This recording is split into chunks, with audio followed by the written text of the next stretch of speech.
Hello there guys, Daniel Childs back here again. Hope you're doing really well on this Thursday. In today's news show, we're going to be reacting to Todd Boehly's quotes he gave at a conference once again, speaking on recent Chelsea form, the competitiveness within the Premier League, growth in America, future plans, all of that stuff. We'll be reacting to it and getting the thoughts of you in the comments as well, because again, Boehly speaking to a conference, is this something that should be happening more direct to supporters via, say, official club channels? I think that's another point. And as well, Cole Palmer has expectedly been nominated for a few end of season awards, but I do have some opinions on especially the Young Player of the Season award that I'll get to. Hit the like button, subscribe, turn those notifications on if you're watching via YouTube. If you're listening via the podcast, thank you for tuning in. Please do give us a positive rating review if you are enjoying Son of Chelsea. Really helps the show out. And please do, if you want to get yourself one of those Alloy Collectors, brilliant metal home shirt, stainless steel, great little collectible that you can personalize with your favorite player, use my discount code SonOfChelsea at checkout to get yourself 15% off a really quality Chelsea collectible.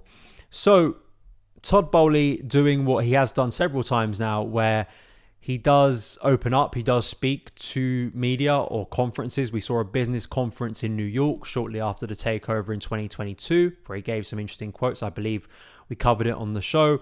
He's done it for Forbes in a profile piece quite recently, and we've heard some behind the scenes kind of quotes at certain events. And I think that's the frustration. It has been my frustration that we don't get kind of direct communication. And what I mean by direct communication is, sure, we can see this, we can hear this, we can read these quotes, but it is in kind of a side way where you're talking to a sport conference or a business conference. Like, this isn't through the club website. This isn't just intended for supporters. That I think is a frustration at times. But we do have some quotes. We'll go through it. So we'll start off with his views on the most recent run of games where Chelsea have obviously gotten quite a bit better in terms of performances and results. So let's hear what he had to say there. We've seen, the last 2.5 games at least, the second half of Aston Villa and Tottenham and West Ham, where we played just beautiful football. It was so fluid. It was exactly the way we drew it up. The number of shots we had on goal over those 2.5 games, you could really start to see what we were working on coming together. And so our goal is obviously to win. And the commentary has changed, over the last 2.5 games. I've never seen anything change so quickly, than kind of perspectives on how a team does. I think the first thing is that, exactly the way we drew it up. I think it is quite convenient to turn around and go, yeah, we intended it to be this way. I mean, we intended an inverted Marc Cucurella in central midfield, and we spent like 200 million on central midfielders. I mean, it is quite convenient now to turn around and go, we built it this way, it's going the way it is now. But to be fair to Boehly and to be fair to the ownership, as much as people criticise them, if Chelsea do end the season 6th, 7th with European football, it isn't the disaster it could have been earlier in the year, where it looked again like Chelsea very likely could end with mid-table mediocrity. And I think they would at least see it and could very justifiably argue it's a step in the right direction. We've got European football once again. We're playing good football. Some of our signings are coming to fruition. And I think that it's understandable he's going to be positive. I'm just not entirely sure the design of this season, was always drawn up the way Chelsea have been very up and down this year. But then he does move on to start to speak about other things regarding the Premier League, and also the competitiveness, the recent wage cap story that's come out where Chelsea abstained on that vote. But it seems like from what he had to say, he's actually quite supportive of it. So he says, we're supportive of anything that adds to the competitive nature of the sport. The reason the Premier League is doing so well is because it is so competitive and everyone wants to watch it, and no one knows how the games are going to happen. If you look around at what's going on right now in different European leagues, some of them are having a hard time selling their media rights. I think the competitiveness that you're going to continue to see and evolve as the sport evolves is just going to be good for the Premier League. He then spoke about the USA, how fan fests have been doing well from city to city and kind of building momentum. But then he spoke about Cole Palmer. He said, hopefully Cole Palmer will become a household name here soon. He's been a phenomenon for us, and so we're thinking hard about how we can continue to expand our brand in the United States. That's ultimately a priority as well. One of the things that the Premier League clubs have is worldwide marks they can use. We've got a global group of players from Argentina to Brazil. Part of the long-range plan will be really to extend the brand as much as possible to build a fan base, because ultimately, the larger our fan base grows, the more competitive we'll be able to be, because these salary caps are based on revenue. Finishing here, in order to compete, you have to have growing revenue, and I think a brand like Chelsea really allows for that. I think that winning is at the top of the things that's most important. When you're attracting a new fan, the key is to have something that's really aspirational. This is not too different to what Boehly was saying years before he even took over at Chelsea. And I do think there is a broader conversation here based on what I've heard, based on the way we've looked at Chelsea, the reports that have come out in terms of the very visible change in structure and maybe power within the current group, of how, especially at the start, if we remember the summer of 2022, Boehly was interim sporting director, going around having wonderful food, great meals in Barcelona, and very much acting at the forefront. And that kind of made him the vocal kind of spokesperson, and also kind of the public name that got associated with this ownership.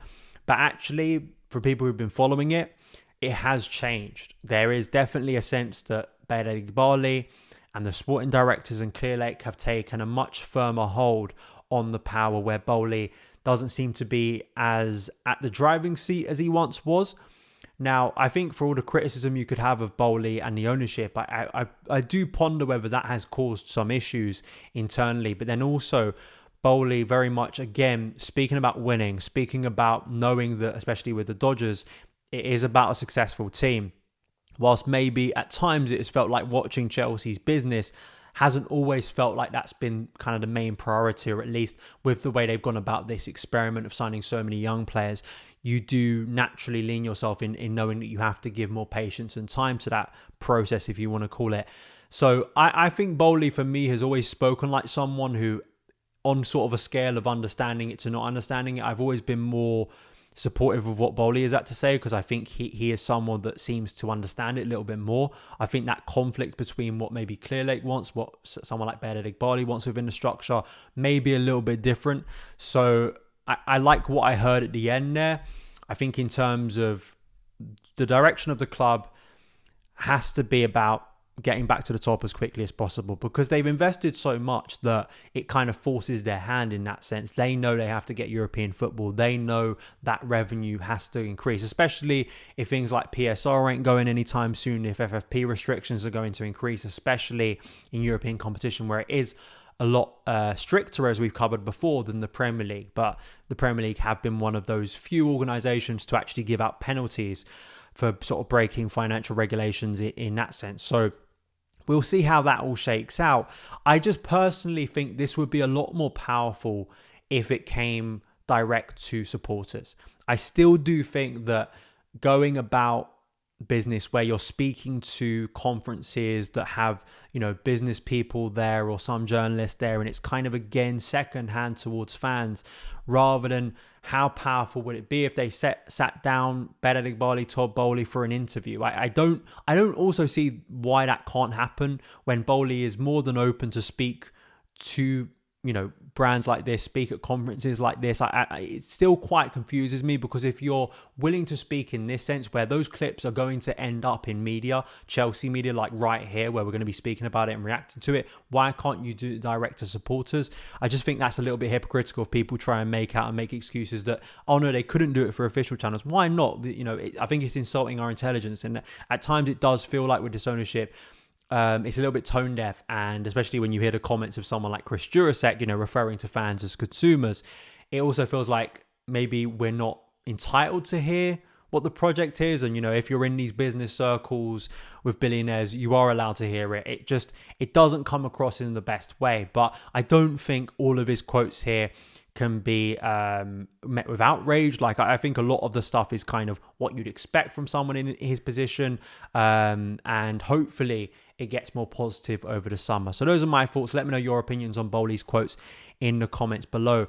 The other thing to speak about today is Cole Palmer. So obviously he's been shortlisted as expected for the Young Player of the Season award, but also for the 23-24 Premier League Player of the Season award. So for the main one, the Premier League Player of the Season award, Cole Palmer has been nominated alongside Phil Foden, Erling Haaland, Alexander Isak, Martin Odegaard, Declan Rice, Virgil van Dijk and Ollie Watkins. But then moving over to the Young Player award, Phil Foden, Erling Haaland, Alexander Isak, Kobe Mainoo, Cole Palmer, Bukayo Saka, William Saliba, and finally Destiny Udogie. I feel like they really need to reboot this award in a big way because I just don't think for Young Player of the Year it's fair that the likes of Phil Foden, Erling Haaland, Alexander Isak, Bukayo Saka, and William Saliba. I think there's only 3 players there in that 8-person list who really can classify themselves as kind of rookies or the Young Player of the Year. You have to distinguish between what in age is a young player, but then also in experience and pedigree and minutes on the pitch.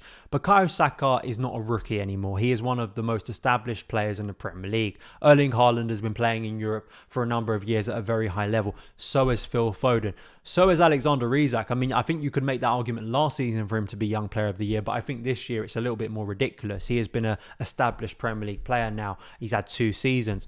Cole Palmer sure has been on the periphery of Man City, has been in a Premier League squad, but this is the first year he's played this number of minutes. And it's the same for Kobe Mainoo, whereas Braithwaite from Everton, who's had a really good breakthrough season at Everton, where is Lewis Miley from Newcastle, where is Adam Morton from Crystal Palace. These are players for me who more fit the category of what we deem a Young Player of the Season or Rookie of the Season, Breakthrough Star of the Season, than players that really should not be in this category. And I do think they should make a cap basically where you can no longer be nominated for it if you play this number of minutes, you have this number of appearances, you have won the award before.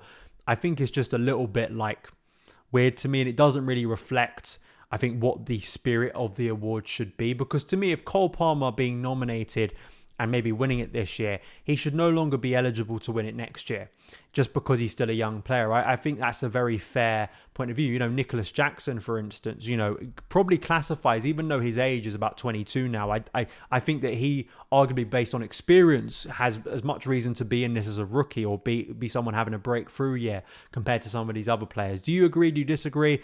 Of course, I'm saying this because I think it would give Cole Palmer more of a chance to win it. I think he should win it anyway. But I just think logically it doesn't make a lot of sense to me. And it's left out some young players this year who I think are more worthy of being in this specific category, and the likes of Foden, Haaland, Saka, Isak, Saliba should be competing in the senior level now. They are not rookies. They are very experienced players. I just think it's a little bit illogical. So those are my thoughts today. Let me know yours in the comments below, and I will see you again very soon. All the best.